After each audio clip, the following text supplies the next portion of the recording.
So you're going to start by adding lukewarm water into your foot spa.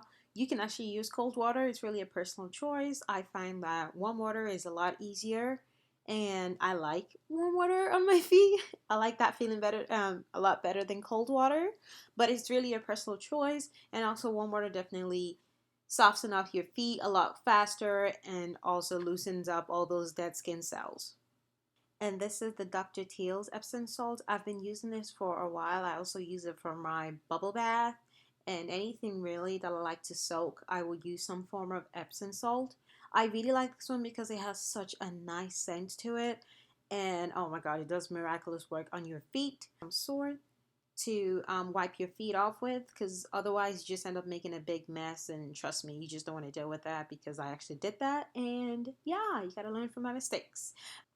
Alright guys, the next thing you want to do is you want to turn on your foot spa. I usually go for the bubbles and heat setting because it really gives me the illusion that I'm actually at a salon and I'm getting a pedicure, so I usually go for this setting. So you want to set a timer for 15 minutes. That's usually what I recommend. Actually, I should probably apologize for my really ashy knees. I didn't realize how ashy my knees were. So yeah, let's not focus on that. But yeah, 15 minutes definitely helps you soak off all the excess dead skin cells and anything else, just the dirt and grime on your feet. It just makes it easier to scrub off afterwards. So after the timer goes off, you just want to turn off your foot spa and slowly take your feet out of the foot spa and wipe your feet on the towel. I usually like to put the foot spa at the side because as I'm scrubbing my feet, I like to put it back into the water and take it back out. So next you just want to grab all your pedicure utensils. So I got this pedicure kit and the healthy feet. These are both from Walmart. The pedicure kit only costs $6 at your local Walmart store, and I believe the healthy feet was about $5. So you want to start from the back of your feet and you want to do it in a circular motion. You want to shave off all the dead cells that's basically just sitting on your feet.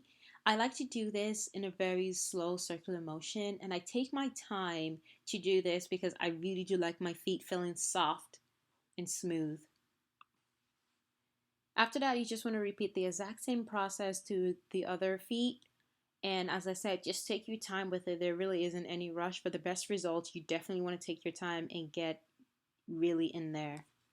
So after this, you just want to rinse off your feet and trim your nails as much as needed. I really like this part because I like everything looking very even and neat. You don't really have to do it. It's a personal choice. So if you don't want to trim your nails, just move on to the next step. Alright guys, so for the next step, you just want to use your cuticle pusher and push your cuticle back. I realized actually I haven't had a pedicure in over 6 months, so I had a lot of buildup. So you just want to take your time and really get in between your nail and your skin. So next you just want to grab the stone and you want to use it in a circular motion to soften up your feet and get off any of the dirt and grime that's left on there. So next you just want to get a nail polish of your choice. I like the pink OPI shade, so that's what I'm going to use today. And you just want to paint your feet as desired. You can also do designs, really anything that you want in this step you can do. And that is all guys, and this is the finished product.